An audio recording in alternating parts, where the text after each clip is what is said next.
KSA Kris here, Real Estate Blitz. Want to do a quick video for you. And the question is, when is it time to hire? This question comes up all the time. I see it in a ton of forums, and somebody actually hit me up about that today. A good friend of mine, he, up to this point, it's been him and his wife. And he's like, should I hire an assistant? When should I hire an assistant? When should I hire? So, we have a lot of different people that we've hired, and we're even looking to hire more people. So let's start from the very beginning. You're a lone wolf agent, or maybe it's you and a couple friends, or you and a spouse, something like that. And you're like, when should I hire an assistant? And this is, I think it's a personal question for everybody to answer, but I will give you my opinion. Are you busy? It's a matter of math to me. You always hire based off of the math. So I know. So let's go back to the beginning. When we looked to hire somebody, I knew that I was making so many cold calls per day. I knew based off of those cold calls, along with online social media, along with how many appointments I was doing, so I was doing 5 to 8 listing appointments per week, I started learning how much my time was worth. So I would break it down. I'm doing X number of hours per week. I made this much money within the month, so this is how much I'm worth per hour that I'm working.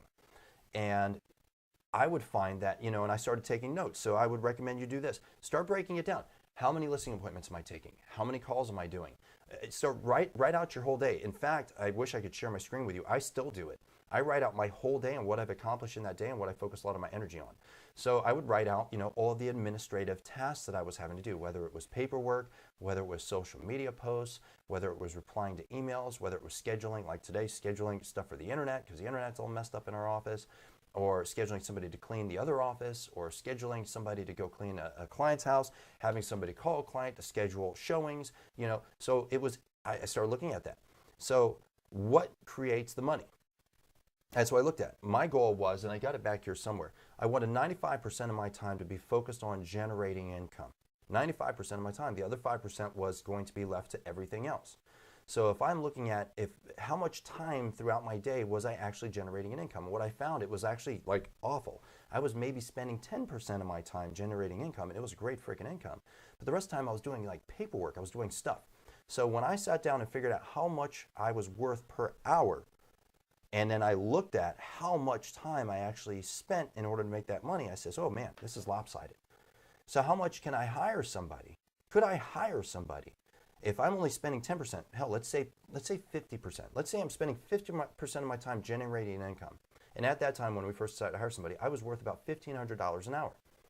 So if I could hire somebody to take care of the other 50% so I could generate more income, I literally could double my income. So now you're looking at roughly being worth $3,000 an hour. Could I be worth $3,000 an hour? Absolutely. How much am I going to pay somebody per hour to do these other things so I could focus on that money generating stuff, whether it was calling, whether it was relationships, pop buys, reverse pop buys, online marketing. And we'll talk about that too, because even some of this stuff, what you'll start hearing, I do the same thing. I'm like, well, can I hire somebody to do the marketing for me? Can I hire somebody like an evangelist to do pop buys for me?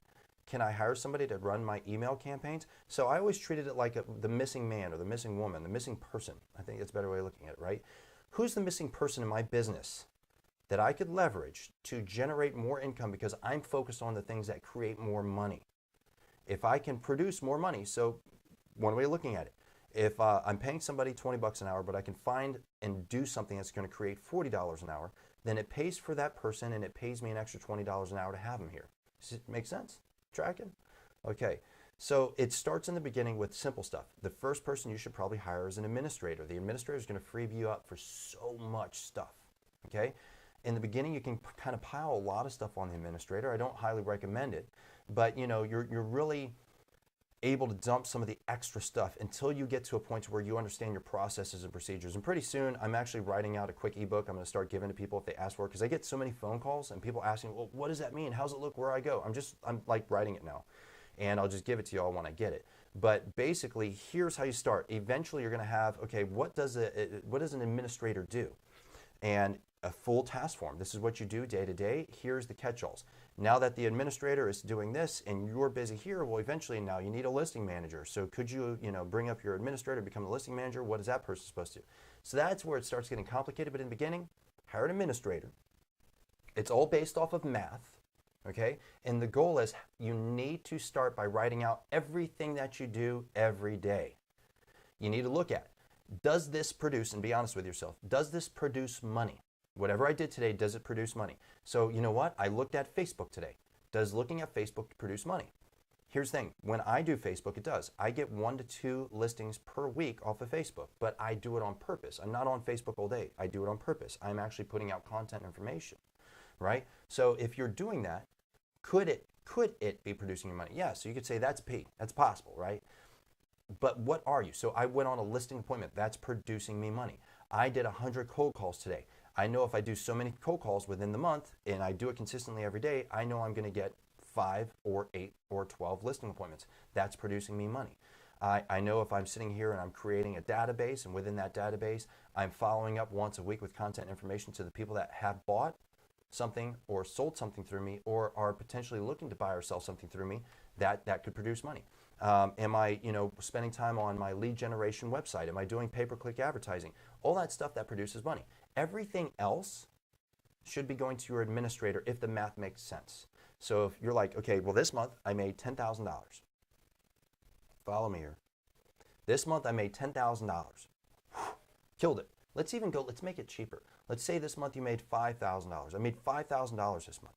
But if you look back through the month and you see that you're spending 80% of your time on tasks, calling people, scheduling walkthroughs, scheduling this, scheduling that, dealing with daily mundane tasks that aren't producing you money, you need to hire somebody.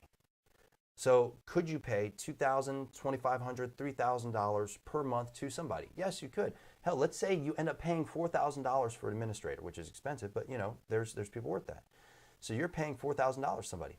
Again, think about this. They're going to be taking over 80% of all of the other stuff that's taking you away from creating a profit. That's a big deal. So now you have 80% of your time back to create more profit. So if you made $5,000 that month off of 20% of your energy, imagine if you bumped it just like to 40% of your energy. So 40% of my time, 50% of my time is focused on generating an income. Well, guess what? Now you made enough money to come with the administrator, and you made enough money for yourself and a profit of what you made the month prior. Now, of course, you're always going to want to ramp that up, but it should be based off of math. As you start to grow out and produce, then you hire on other people. Like in our house, we have an operations manager. She literally runs the entire office. She deals with the agents. She deals with everything. We got marketing. We got a videographer that's coming on board full time. That's going to do nothing but video content for us and our agents, right? We got administrator. We got transaction coordinators. We're getting ready to stand up the listing coordinator, because the reality is we just got too many listings.